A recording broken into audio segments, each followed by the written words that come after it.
Bonjour à chacune et chacun.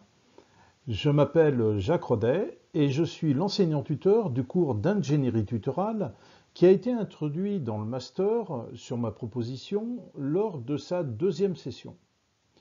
Je suis un acteur de la formation professionnelle depuis une trentaine d'années. Mon activité professionnelle principale, dès le début des années 2000 et durant une quinzaine d'années, a été consultant digital learning au sein de mon cabinet de conseil, actuellement en sommeil. En effet, je travaille aujourd'hui au CNFPT, le Centre national de la fonction publique territoriale, où je m'occupe de la politique tutorale pour l'offre hybride et à distance. J'ai été formé à la fin du XXe siècle à la Téléuniversité du Québec. C'est depuis cette époque que j'ai proposé des modélisations et des méthodes pour organiser le tutorat à distance. Si je forme de nombreux formateurs présentiels aux fonctions tutorales lorsqu'ils sont amenés à animer des formations à distance, ce que nous ferons ensemble dans ce cours est d'une autre nature. En effet, tout comme il est nécessaire de procéder à la conception pédagogique d'un digital learning, il est tout aussi important de concevoir les services d'accompagnement des apprenants à distance. Les principaux objectifs de ce cours sont de vous amener à situer le tutorat à distance comme modalité pédagogique, à connaître les méthodes de l'ingénierie tutorale et à produire un livrable de l'ingénierie tutorale. Le cours démarre par une classe virtuelle afin de faire connaissance, mais surtout pour vous donner de la visibilité la plus complète possible sur les activités qui seront les vôtres. Vous aurez ensuite à consulter en autonomie, mais avec mon accompagnement, une série de modules pour construire vos connaissances sur les différentes dimensions du tutorat à distance. À la suite de quoi, un regroupement présentiel se tiendra à Rennes, durant lequel, outre les remédiations sur les contenus des modules, sera lancée l'activité collaborative qui consistera en la production d'un livrable d'ingénierie tutorale sur un terrain que vous aurez choisi. C'est lors d'une deuxième classe virtuelle que chaque sous-groupe présentera le projet de digital learning sur lequel il travaillera. Puis, c'est à vous de jouer et surtout de travailler quelques heures chaque semaine pendant environ 4 semaines.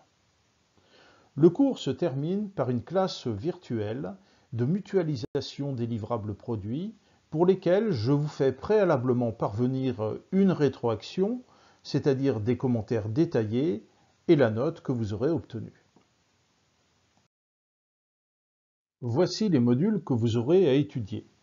Le M0 est une présentation des suivants. Le M1 aborde le tutorat de manière générale, tant sur ses raisons d'être que sur les fonctions tutorales et les plans de support à l'apprentissage. Le M2 s'intéresse aux différents profils de tuteurs et aux compétences qu'ils doivent mobiliser. Le M3 est consacré aux différents types d'interventions tutorales, proactives et réactives, individuelles et collectives, synchrones et asynchrones. Le M4 aborde la question de la personnalisation de l'accompagnement des apprenants et les conditions nécessaires à sa réalisation. Le M5 traite de la gestion de la dynamique de groupe à distance. Le M6 présente 3 outils utiles aux tuteurs, le journal de formation, la carte d'empathie et le sociogramme. Le M7 est entièrement consacré au livrable de l'ingénierie tutorale et des actions à réaliser pour les produire et des méthodes à utiliser. Les buts de l'ingénierie tutorale sont de définir, concevoir, préparer la diffusion et évaluer les services tutoraux dont bénéficient les apprenants d'un digital learning.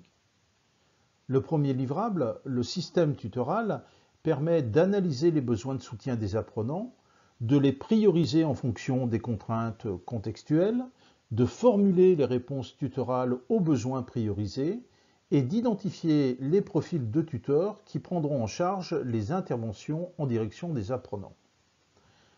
Le scénario tutoral consiste à décrire et quantifier chacune des interventions tutorales, à déterminer sur quels outils elles seront réalisées et à rédiger la charte tutorale. Le plan de diffusion consiste à concevoir les dispositifs de montée en compétences des futurs tuteurs, de concevoir les outils de gestion du tutorat et de définir le modèle économique du dispositif tutoral. L'audit tutoral permet d'évaluer les services tutoraux par le recueil de données, l'analyse de celles-ci, ce qui permet d'aboutir à des préconisations qui portent tout à la fois sur le système tutoral, le scénario tutoral ou le plan de diffusion. Je vous donne donc rendez-vous pour ce cours, dont cette présentation succincte vous aura, j'espère, mis en appétit.